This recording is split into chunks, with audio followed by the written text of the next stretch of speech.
Hi, right now I'm going to explain to you the basics of combat for Force of Virtue. Okay, so here, in the previous action, this Swiss Konstaffler moved in to contact with that Italian knight over there using 1 speed and 1 fortitude. So now, considering it was last the Swiss player's turn, it's now the Italian player's turn. And they're going to declare a fight action. This gives the Swiss player the opportunity to declare a fight reaction. The Italian player is spending 1 audacity and 1 prudence on the action. The Swiss player gets to reuse the 2 virtue that they used to get into combat with the knight for the fight reaction. Because if your next action after a move is a fight action, you get to reuse the virtue, action, and faith you used for the movement for the fight action.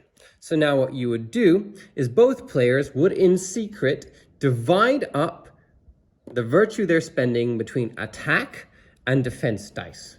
Defense dice you'll roll in order to try and parry attacks. Attack dice you'll roll in order to try to hit your opponent.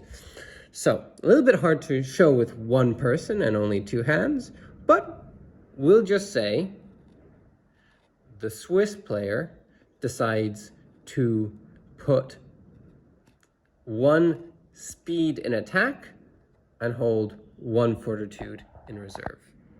Whereas the Italian player is going to try and go all out and put both in attack. Okay, now the Swiss player has a longsword, which has reach 0. And the Italian player has a mace with reach 0. So they're both attacking at the same time. We'll roll the Swiss will roll their attack dice, and the Italian will roll their attack dice. So now both have rolled a hit. Now, the Swiss player gets to roll their defense dice. So both of them have a to hit value of 3+. So those 2 attack dice from this Italian player have hit, and that attack die from the Swiss player has hit. However, the defense die failed to roll above a 3, so it failed to parry and cancel out one of those attack dice. We'll select, when you roll multiple dice and pick the best. So the best roll here in any case is a 3, so it's a hit, and these not enough. You'd need a 3 up to cancel, and that would cancel anything but a crit on the attack die. So now, first we're going to roll the armor save for the Italian knight. Now there's no modifiers. What longswords do is they crit on a 5 or 6.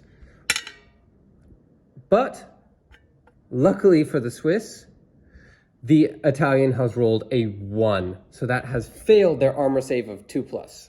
So now they'll roll a wound save of 5+, which they managed to succeed. So what that means is now the Italian knight is going to have to burn a virtue.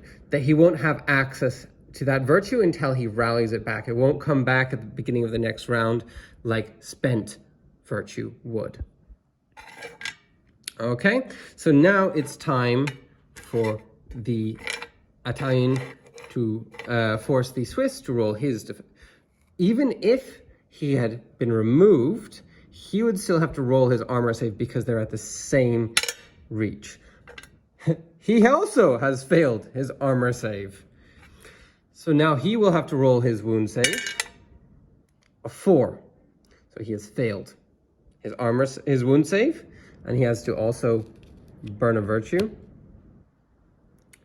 And now he would be able to burn another virtue to re-roll that. And this time, he succeeds. That's a fight action resolved, folks.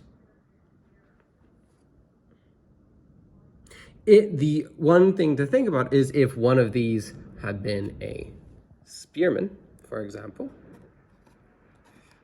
he would have been able to roll an attack dice first and resolve his first because he has a reach of 1 with his spear rather than 0. If you are rolling multiple combats, if, for example, they had friends,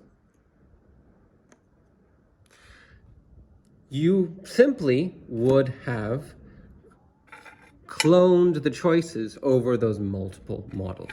So, for example, now we would say they would add these two into that fight if they would have been there from the beginning. All the troops that the Italian knight would have been activating would have rolled a prudence and an audacity to hit. And all the troops that the Swiss player was commanding would have put 1 fortitude into defense and 1 speed into attack. In this case, the pikes would have rolled their attacks first, and then the spears, and then these two, because you always roll for the highest reach weapons first. So that's all, folks. Thank you.